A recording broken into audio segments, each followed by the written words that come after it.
Hello friends, எல்லாரும் எப்படி இருக்கீங்க? இன்னைக்கு நம்ம சேனல் காயல் சமையல் பகுதியில் நம்ம பார்க்க போறது ஒரு சூப்னாலே எல்லாருக்குமே ரொம்ப பிடிக்கும். அதுவும் இல்லாம இன்னைக்கு நம்ம பார்க்க போறது ரொம்ப ஹெல்த்தியான சூப்ல வந்து குறைஞ்ச அளவு கலோரி இருக்கிறதுனால குழந்தைங்க முதல் பெரியவங்க வர தாராளமாக இதை சாப்பிடலாம். அதே மாதிரி இதை பொறுத்த வரைக்கும் இவங்க சாப்பிடக்கூடாது அவங்க சாப்பிடக்கூடாது எந்த ஒரு ரெஸ்ட்ரிக்ஷனும் கிடையாது.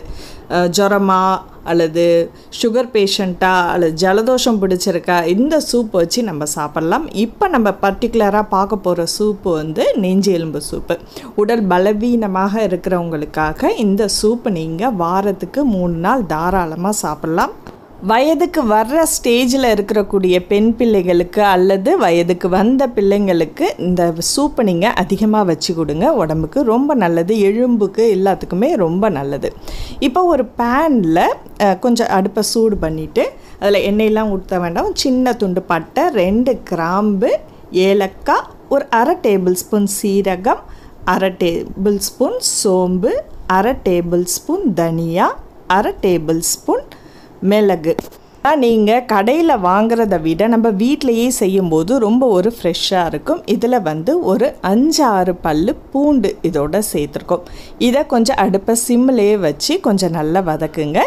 வாசனை வர்ற வரைக்கும் கருக விட்டுட வேண்டாம். இது கொஞ்சம் நல்லா வறுத்து நம்ம அரைச்சோம்னா நல்ல ஒரு வாசனையாகவும் இருக்கும், ஃப்ரெஷ்ஷாகவும் இருக்கும்.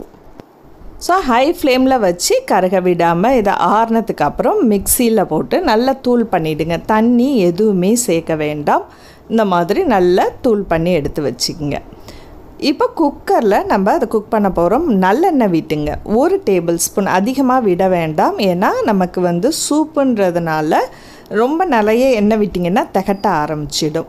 இதில் சின்ன வெங்காயம் கிடச்சிச்சின்னா அது ஒரு கைக்குத்த அளவுக்கு சேர்த்துங்க. இது பாதி பல்லாரி வெங்காயம் இதில் நீட்டமாக அரிஞ்சு சேர்த்துருக்கேன். 1/2 டேபிள் ஸ்பூன் இஞ்சி பூண்டு விழுது, கருவேப்பிலை இலைகளை சேர்த்து கொஞ்சம் அடுப்பை சிம்மிலே வச்சு வதக்கி விடுங்க. இது ரொம்ப ஒரு சிம்பிளான சூப்பு. இதில் ஒரு சின்னதாக ஒரு தக்காளி அதை நல்லா பொடிசாக நறுக்கி இதோடு சேர்த்து இதையும் மிக்ஸ் பண்ணிங்க. இது கூட கொஞ்சமாக மஞ்சத்தூள், தனி மிளகாய் தூள், இது 2 தான். காரத்துக்கு நம்ம ஏற்கனவே மிளகு இதெல்லாம் சேர்த்துருக்கிறதுனால உங்களுக்கு கார தேவைக்கு கொஞ்சமாக தனி மிளகாய் தூளும் சேர்த்துக்குங்க. சேர்த்து நல்லா மிக்ஸ் பண்ணிங்க. ரொம்ப வதங்கணுன்ற அவசியம் இல்லை, கொஞ்சம் வதங்கினாலே போதும். இப்போ நெஞ்சு எலும்பு நான் வந்து 350 கிராம் எடுத்து வச்சுருக்கேன். ஸோ இதில் வந்து சதைப்பற்றோடு இருக்குது. ஸோ இது நல்லா சுத்தம் செஞ்சு இது அப்படியே நெஞ்சு எலும்பை சேர்த்துருக்கோம். ஸோ நெஞ்சு எலும்பு உடம்புக்கு ரொம்ப நல்லது. உடல் பலவீனமான உள்ளவங்களுக்கு, அப்புறம் எலும்பு தேய்மானம் உள்ளவங்க, எலும்பு முறிவு ஏற்பட்டவங்க இந்த சூப்பை வாரத்துக்கு 3 நாள், அதாவது ரெகுலராக சாப்பிடாம ஒரு நாள் விட்டு ஒரு நாள் தாராளமாக நீங்கள் இதை சேர்த்துக்கலாம். இப்போ நம்ம அதையும் சேர்த்து நல்லா மிக்ஸ் பண்ணிவிட்டு நம்ம பொடி செஞ்சு வச்சுருக்க அந்த பவுடரை அப்படியே ஃபுல்லாகவே சேர்த்துடலாம்.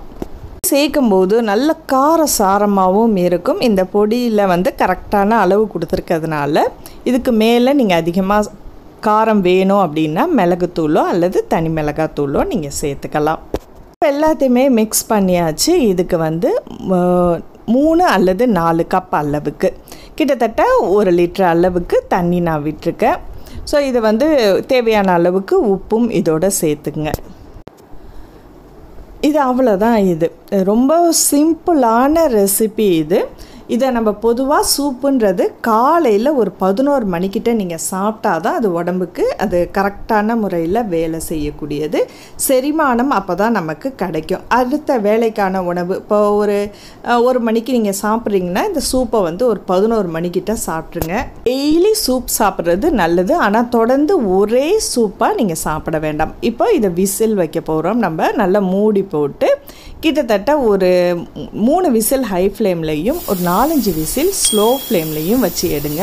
நெஞ்சு எலும்பு நல்லா வேகணும். அதனால் கிட்டத்தட்ட ஒரு 3-4 விசில் ஹையிலையும் கொஞ்சம் ஸ்லோ ஃப்ளேமில் போட்டுட்டு ஒரு 20-25 நிமிஷம் வச்சிங்கன்னா நல்லாவே குக் ஆகிடும் உங்களுக்கு. இப்போ ரோட்டோர கடையில் வாங்கக்கூடிய சூப்பில் வந்து கட்டாயமாக ஹைஜீனிக் இருக்காது. அதனால் முடிஞ்ச வரைக்கும் வீட்டிலையே ஃப்ரெஷ்ஷாக நீங்கள் செஞ்சு சாப்பிடுங்க. இப்போது 4-5 விசில் போயிடுச்சு. ஒரு 10 நிமிஷம் கழித்து குக்கரை திறந்து பார்த்திங்கன்னா பாருங்கள், கறி நல்லாவே வெந்திருக்கு, நல்லா சாஃப்டாக இருக்குது உங்களுக்கு. ஏன்னா நெஞ்சு எலும்பு அதோடு கலந்து வரும்போது தான் நமக்கு சாப்பிடும்போது நல்ல ஒரு ருசி கொடுக்கும். இது அப்படியே வந்து ரொம்ப ஆற விடாமல் சூடாக சாப்பிட்றது தான் உடம்புக்கு ரொம்ப நல்லது. அதே மாதிரி யார் யார் சாப்பிட்லாம் அப்படின்னா சுகர் பேஷண்ட் டெய்லி தாராளமாக சாப்பிட்லாம். ஸோ மட்டன் சூப்பு அந்த மாதிரி உள்ள சூப்பெல்லாம் நீங்கள் வந்து தொடர்ந்து சாப்பிடாதீங்க.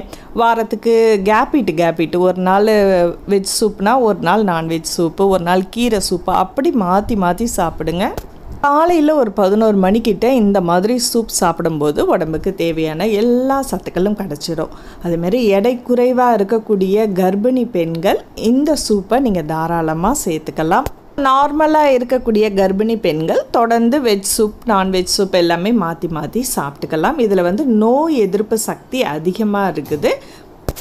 மட்டன் சூப்பில் இரும்பு சத்து, B12 போன்ற சத்துக்கள் வந்து அதிகமாகவே நமக்கு இருக்கிறதுனால நீங்கள் வந்து தொடர்ந்து சாப்பிட்லாம். வாரத்துக்கு 3 நாள் இந்த மாதிரியான சூப் செஞ்சு சாப்பிட்டு பார்த்துட்டு உங்கள் கருத்துக்களை ஷேர் பண்ணுங்கள். இந்த வீடியோ உங்களுக்கு பிடிச்சிருந்துச்சுன்னா மறக்காமல் உங்கள் ஃப்ரெண்ட்ஸ் சர்க்கிள்லையும் ஷேர் பண்ணுங்கள். அடுத்த ஒரு இன்ட்ரெஸ்டிங்கான வீடியோவில் சந்திப்போம். நன்றி.